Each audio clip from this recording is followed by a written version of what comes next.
Sorry about that. My upload speed dropped to 0 for some reason. Um, so I'm going to go ahead and get started. So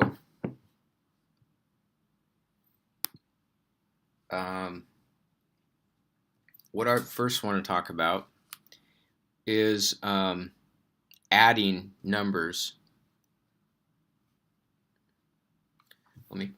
Let me turn this light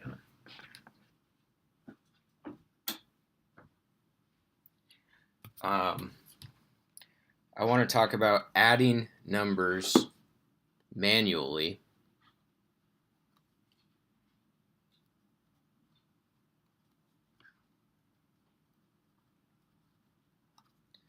in different bases. So how do you add numbers if you have numbers that are in different bases? And the way it works is exactly the same as the way it works in base 10. Okay, so let's say you have two numbers in base 10. Let's say 547 and then 68. Okay, let's suppose we want to add those. This is base 10. Okay. What we do is we add the ones place, and this would give 15. Okay. And so because that 15 is larger than 10, we're going to carry the 1. And then we add these three numbers, we get 11. So we put the 1 down, and then 11 is greater than 9, so we carry the 1, and then we get 6. Okay? So that's how it works in base 10. Basically, whenever you add the two numbers together and it exceeds the largest digit, you have a carry that carries over to the next column. Okay? So let's say I wanted to add some numbers base 7, for example. What if I wanted to add some numbers base 7? So this is a completely different problem. I'm not going to convert these to base 7. So maybe I have 2, 3, 6, and 4, 1, 5. And these are both base 7 numbers. Okay? So we want to add those together.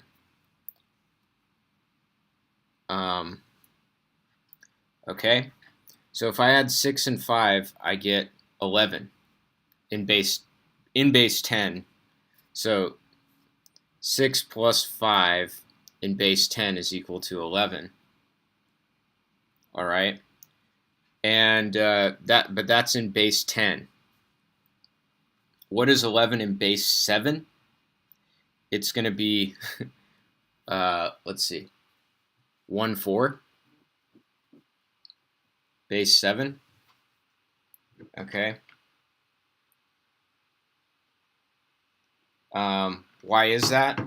Because this would be 1 times 7 plus 4 times 7 to the 0 power, which is 11.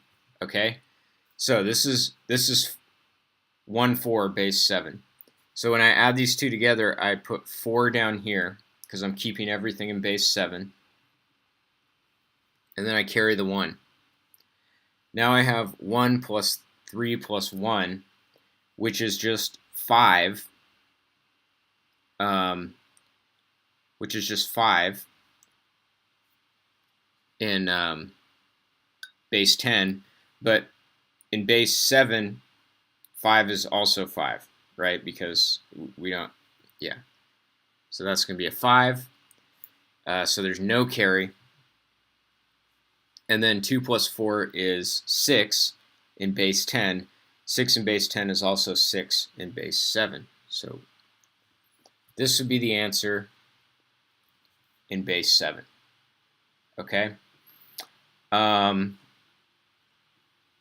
So basically it's just if the two numbers exceed, if you're going to have a carry, you need to write the answer down in the new base and then put the carryover.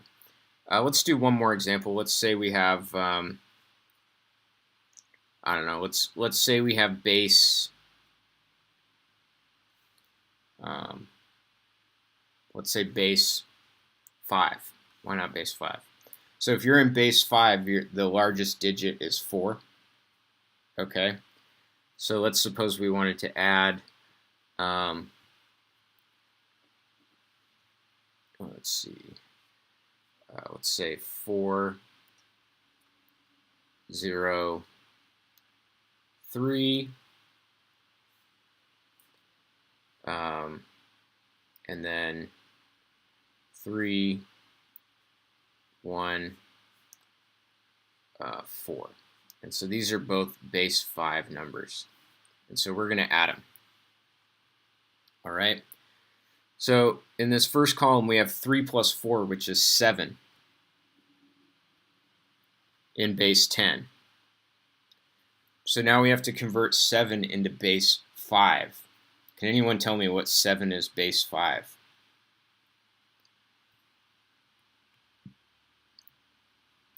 I'll wait a second. See if you guys know how to convert bases.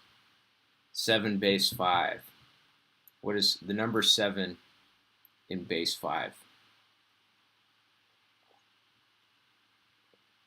Yeah! Nice. 1, 2. Really nice. Right, because this would be 1. Well, it would be 2 times 5 to the 0 plus 1 times 5 to the 1 power, which is 7. All right.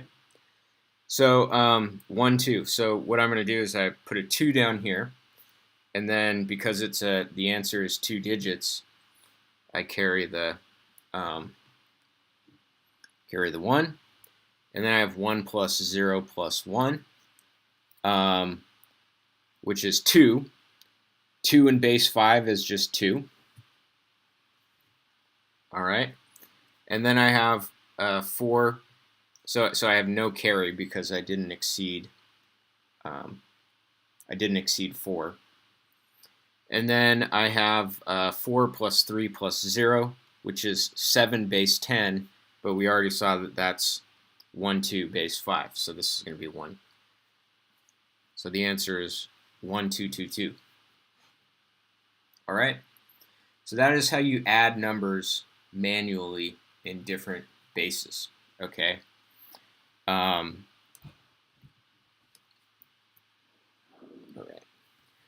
right. So now what I wanted to talk about is representing negative numbers in binary. So we better do a base 2 example. You want to do a base 2 example first? Base 2 it's so easy to add numbers in base 2. Okay. All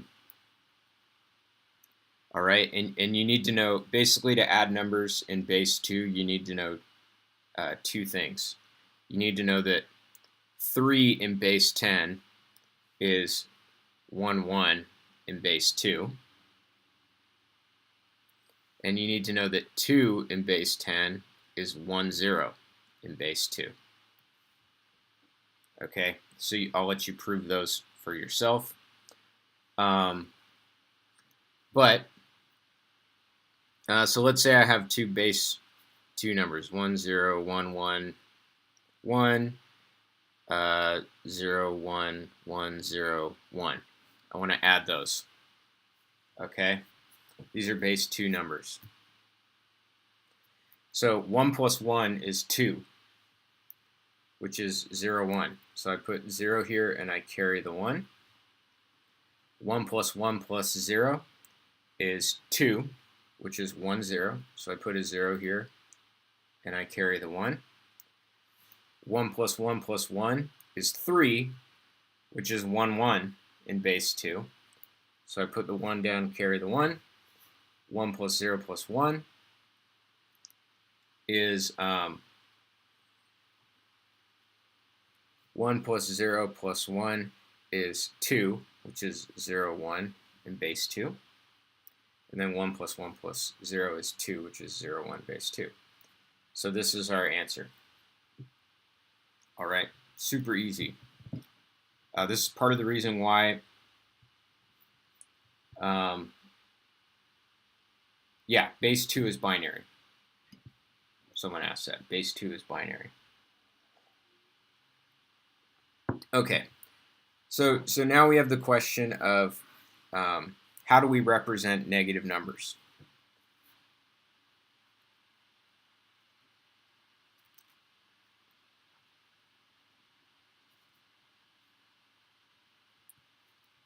In binary. So now we're gonna go specifically to binary. Okay, and so the way it works is on computers is you have what's called the 2's complement. The 2's complement representation.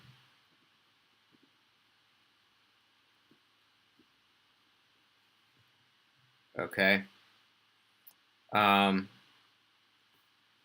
so basically what you need to do to get the 2's complement representation, all right,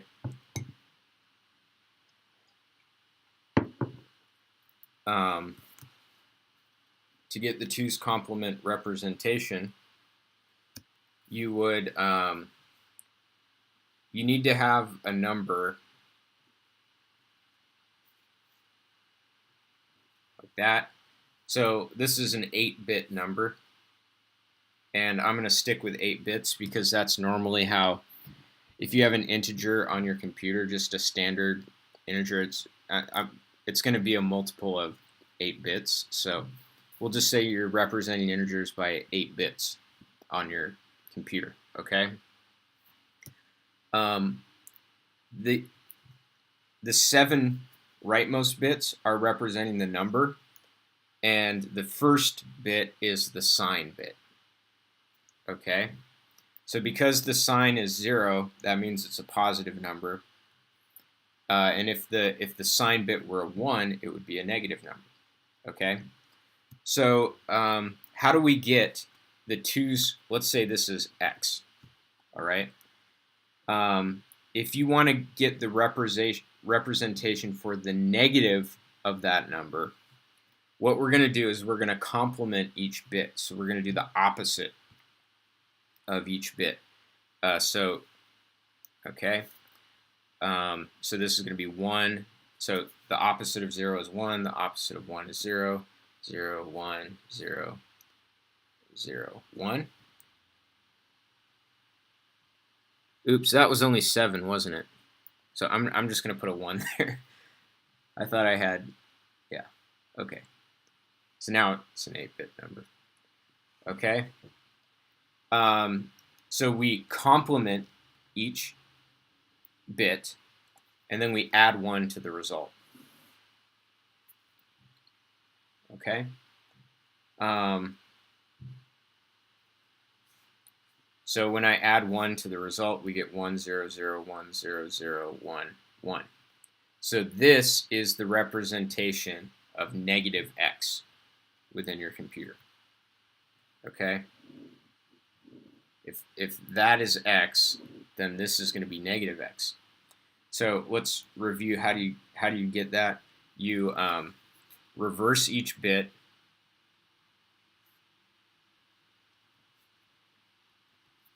Okay.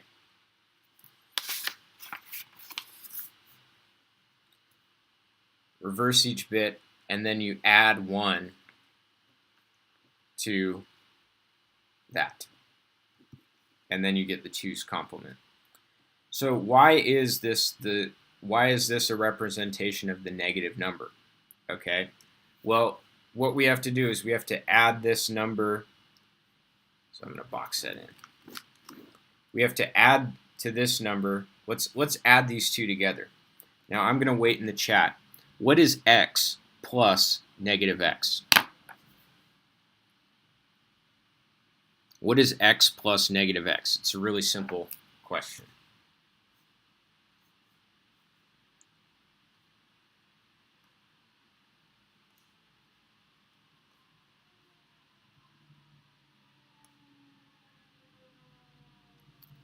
It's 0. Excellent. So if I add these two together, so remember, this is equaling x, and this is equaling negative x. I should get 0. So let's see what happens. 1 plus 1 is 2, which is 0, 1. Then I have 1 plus 0 plus 1, which is 2, which is 0, 1. Then I have 1 plus 1 plus 0, which is 2. 1 plus 1 plus 0. 1 plus 0 plus 1. 1 plus 1 plus 0. 1 plus 1 plus 0. 1 plus 0 plus 1. So now you might say, well, this is definitely not 0 because it has this 1 over here on the side. But this 1 over here on the side, look how many bits I have. 1, 2, 3, 4, 5, 6, 7, 8, 9. So guess what happens in a computer when you add two numbers and the 9th bit is 1? That 9th bit just gets tossed.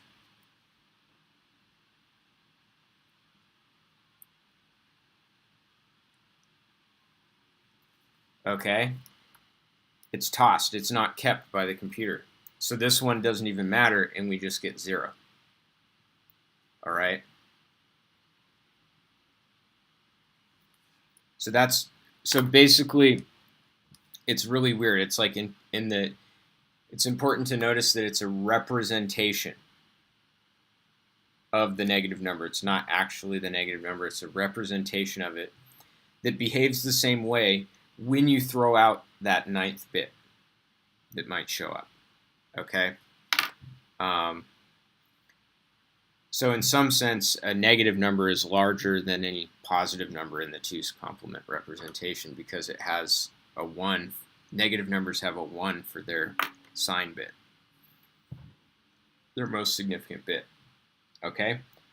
So in the event that we take the IB exam this year, you're going to have to know how to do 2's complement. So there you have it. All right.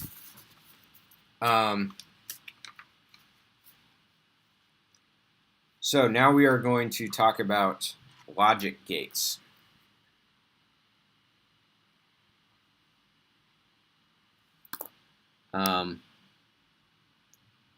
So that's an excellent question. So there's an excellent question in the chat.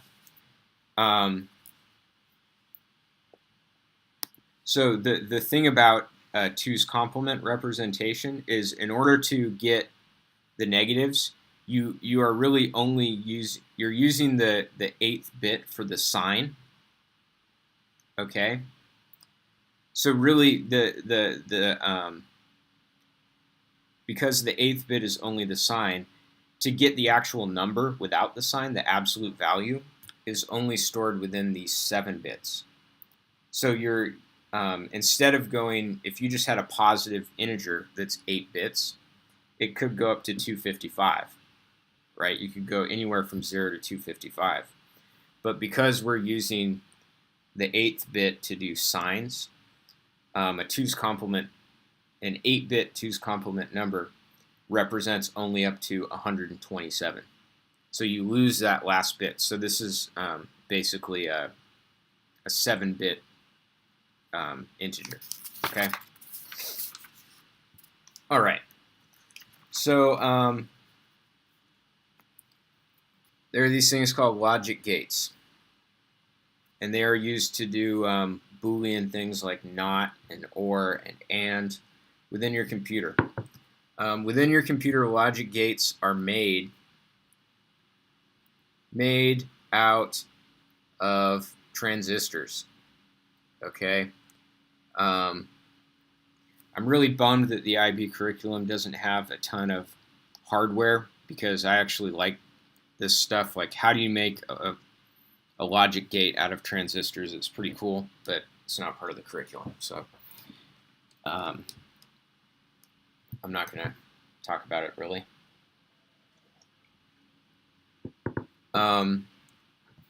So when you are giving a logic gate, you can create what's called a truth table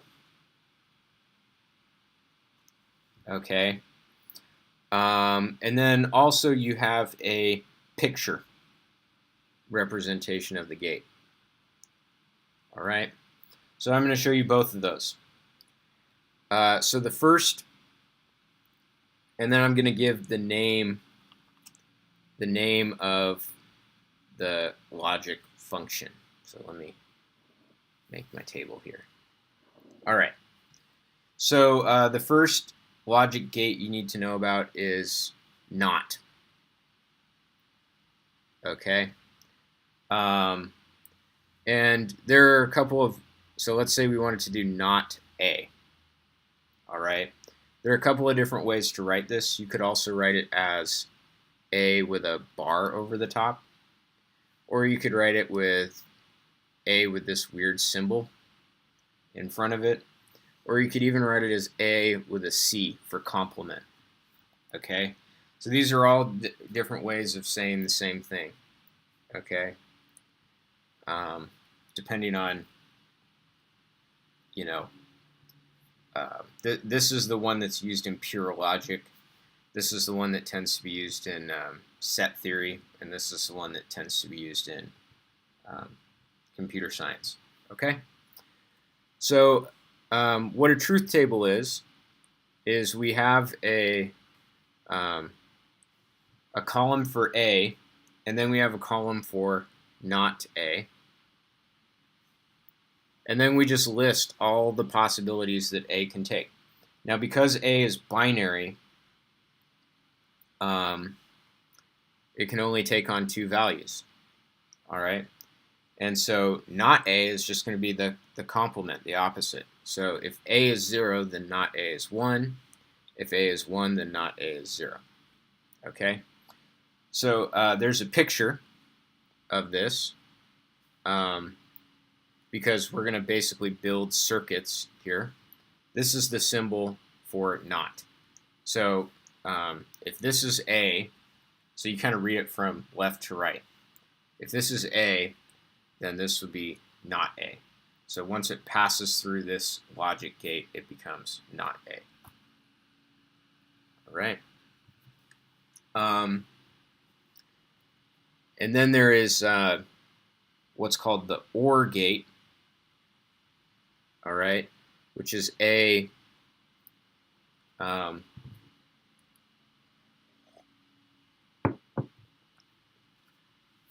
or B, which is sometimes written as well,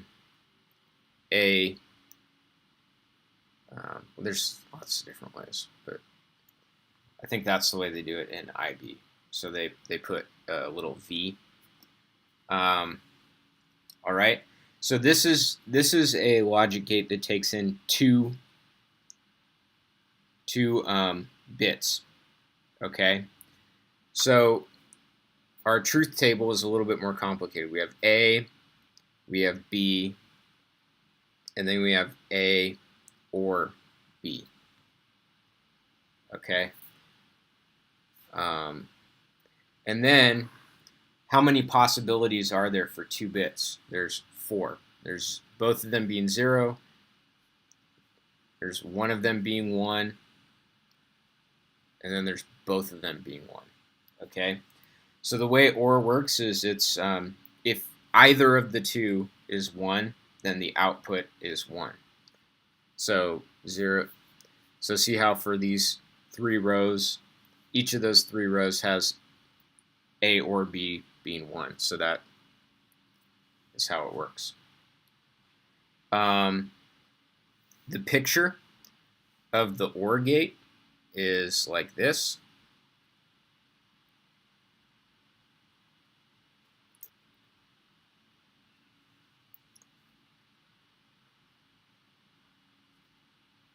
So this is A, this is B, this is A or B. Okay. So that's the picture for the OR logic gate. There is also the AND logic gate. So A and B, which is, for IB, it's written as like this, A caret B. Sometimes this is called cup and this is called caret. So I usually remember it because the caret kind of looks like the top of a capital letter A. So that's how I remember that that's and then I just remember that the other one is or. Okay. So you have A, you have B, you have A and B. So this is our truth table. Okay. 0, 0, 0, 1, 1, 0, 1, 1. Okay. So in order for A and B to equal 1, both A and B have to be equal to 1. Okay, so there's only one row where both A and B are equal to 1, and that's the last row. And for all the other ones, it's going to be 0. So this is called the AND gate. And so if we were going to draw this as a picture, okay, the AND gate is drawn like this. So it's kind of like the OR gate, but it's less pointy. So here's A, here's B, and here is A and B. Okay. And then there's one more logic gate that well, there's a couple more, but I'm just going to talk about one. The last one is called exclusive OR. So it's denoted by A XOR B. All right. That's in computer science, but it's often written as A plus B, but with a circle. All right. And so the truth table, so we have A, B, A XOR B.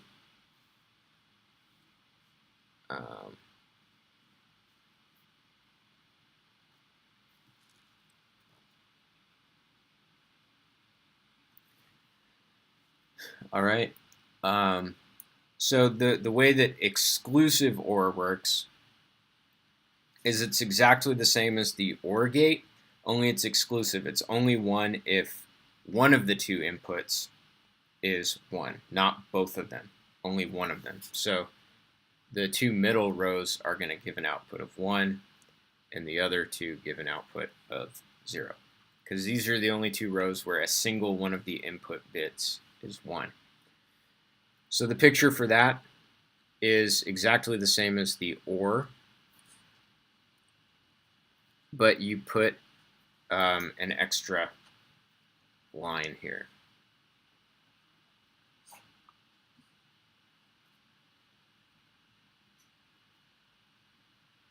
Like that. Okay. And there are some other common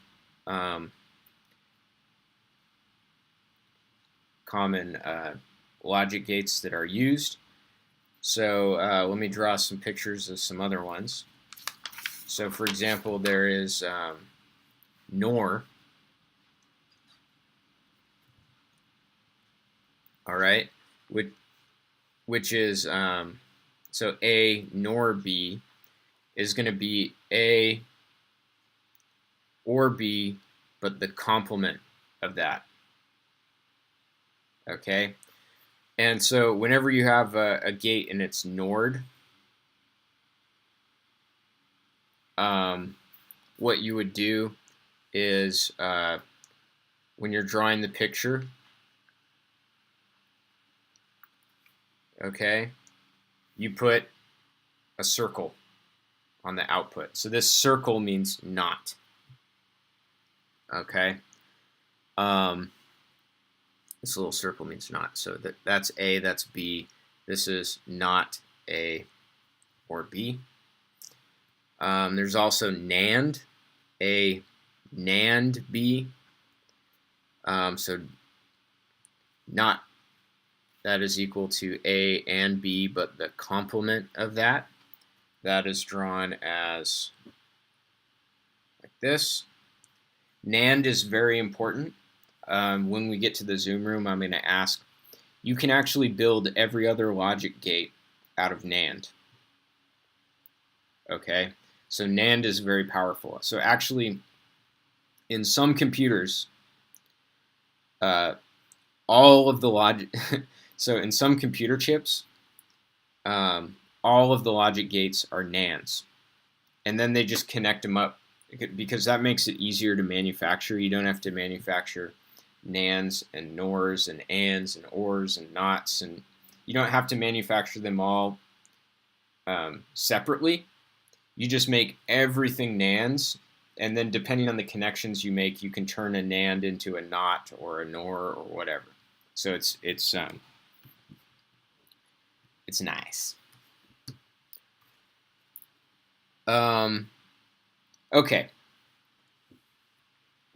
So these are kind of the 6 most common logic gates. Let me give you some other just common things that you might see. So you can see something like this. This would be, for example, if you have 3 inputs, A, B, C, this would be A and B and C. So this would only give 1 if all 3 of them are 1. Okay.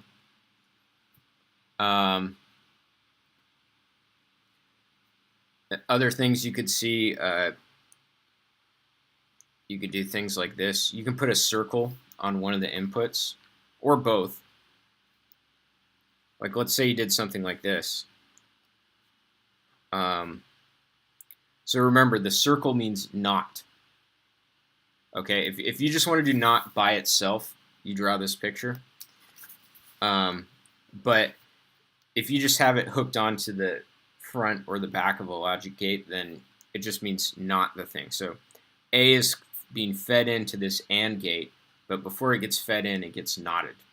B is being fed into this AND gate. Before it gets fed in, it's knotted. So this would be not A, all right, and not B. That's what that would output. Or if we had done something where we only put the circle in front of one of the two, like that, that would be, for example, A and not B, because only the B is knotted. See how that works? All right, so let's kind of play around with this some more. I did want to teach you something called DeMorgans Laws.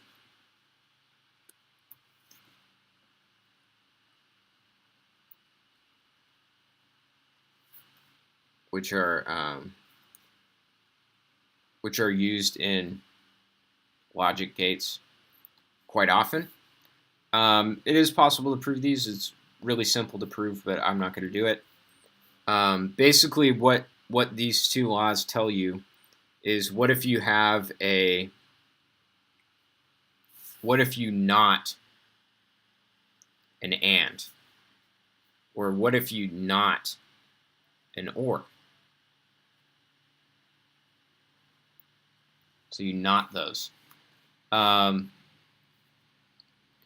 the rule is, if you not the entire thing, you can not each one individually, but you have to flip the AND to an OR the OR to an AND. Okay? So see how I distributed the not, but when I distribute the not, I need to reverse the AND to an OR the OR to an AND. So for this one, I can distribute the not to both A and B, but I have to switch my OR to an AND.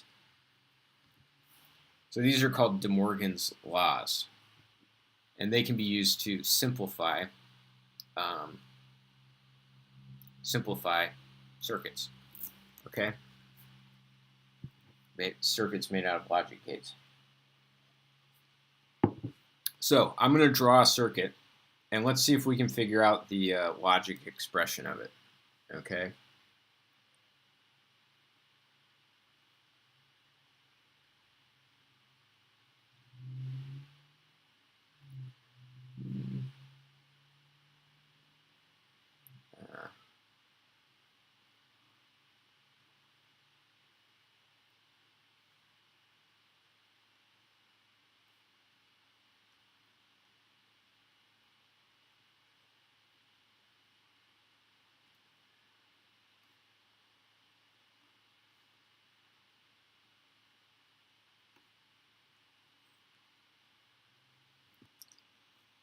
And then let's do.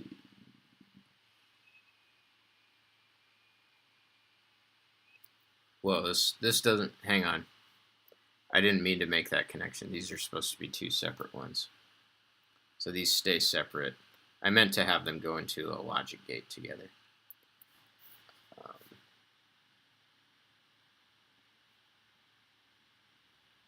Okay. So the question is, what is this output going to? Can we write a logical expression for that output? Okay. So if we look at this, and by the way, this wire is representing B.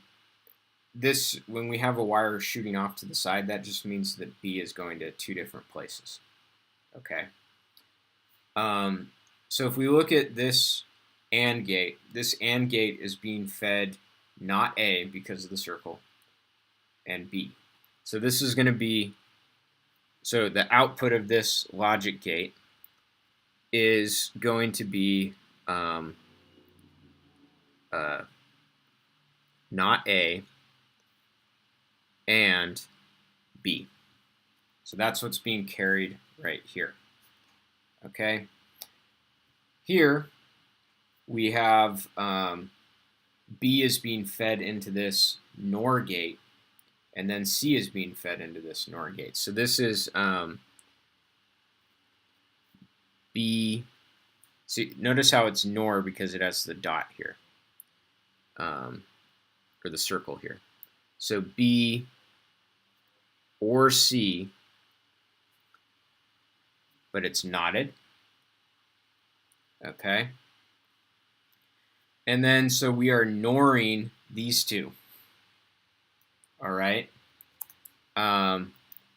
So, because this is a NOR, so we have, and you can use parentheses in logic expressions, not A or B,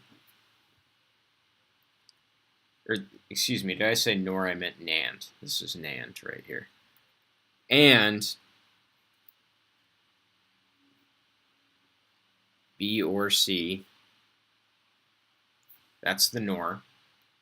And then I am, so it's this input and this input, and then I am knotting the entire thing. So that is the output of this logic function. It's a little bit weird. Let's see if I can simplify this using DeMorgans Law. Okay. We can simplify this using DeMorgans Law. So if I do a knot, so yeah, this is a NOR, all right? And I don't know if this is actually going to simplify or not. So I can simplify this. See how I have a knot over the entire AND thing. So I can take this knot and I can distribute it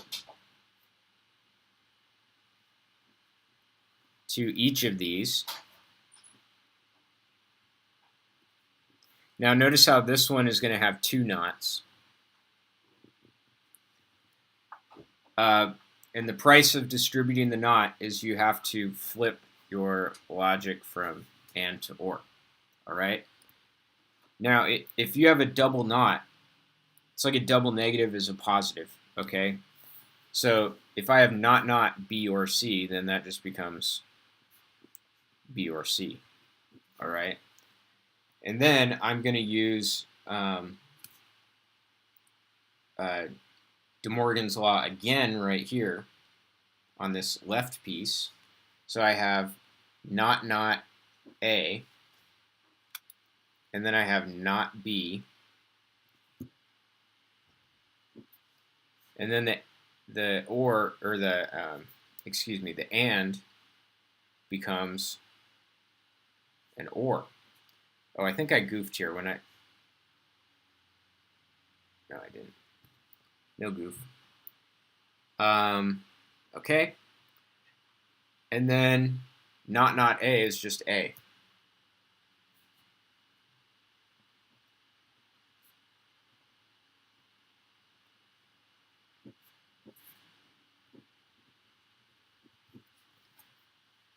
All right. Now the thing about ORs is that it is associative. So this is just A. I don't need to include the parentheses because it's, if I have ands and ors, I need to worry about the parentheses. But because it's all ors, I don't need to worry about the parentheses. Okay. And then who can tell me what is not B or B? What is not B or B going to be equal to?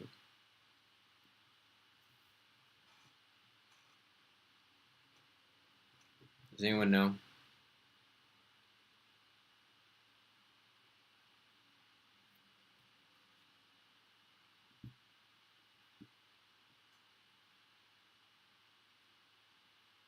Not B or B.